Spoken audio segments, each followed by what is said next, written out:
Ka United Democratic Party kala ong ba kajela kala Cuba ha ki kam penroi ha ki ne ki nriu news nem hapo ka jingsin shar ka sarkar MDA ya kanela ong daw nong yalam ka UDP ba lakmen remboi haba ya kren berkila pathai ku boda ka ba benrap ru ba ka parti ka badon ha ka sarkar kan umla ban kinranden ban penrem ya ka sarkar haba ya de bat ka roi kasan bat ka ha ka miet jong kajela ulang ba ka UDP ke badai ke seng riulum ke bala rim ha ke jela ke persang ban penklain bat penyar ya ki jingtrei ka haswa ke election MLA ke banwan ha ka politik hi ka politik ka deba mlong ban suthia ka skor ni ban skap bet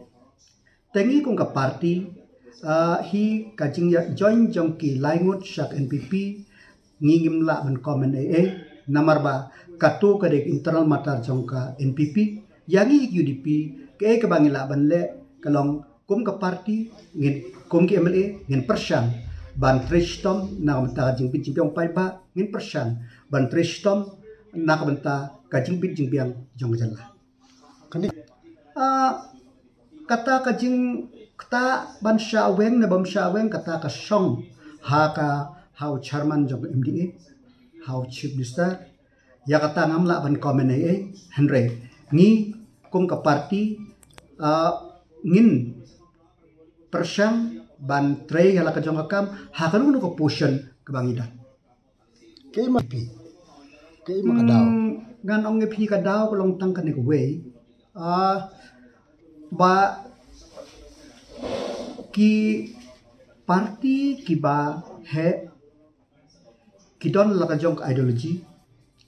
but ngi pat ki parti riulum playo ihi kaba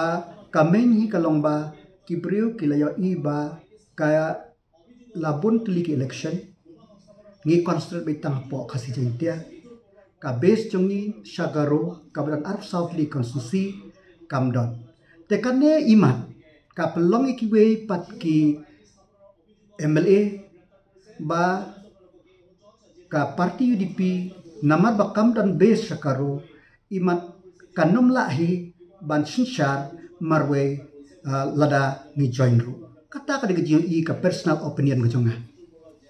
yung fi ka jing rung sa ka NPP kalong magindon pe ka sarkar nom da ka jing bentoy yung ka konsensi na kumno pi ngamde spokesperson jong kita ki laingut ki ba join ya ka NPP ki kilabatay siya kadar ba ki join siya ka NPP na kabanta ka jingbit jingbiang jong konsensi tengangi scam ba amdan da kiwe pat issue kadai tang kata ka issue kuma ong menne ke pat ka ba kia deal kia kren ha ka ba ngamyo i ngamla ban suppression ya ka ba ngamdan kisakhi sabut ki bang ong kum tu kumne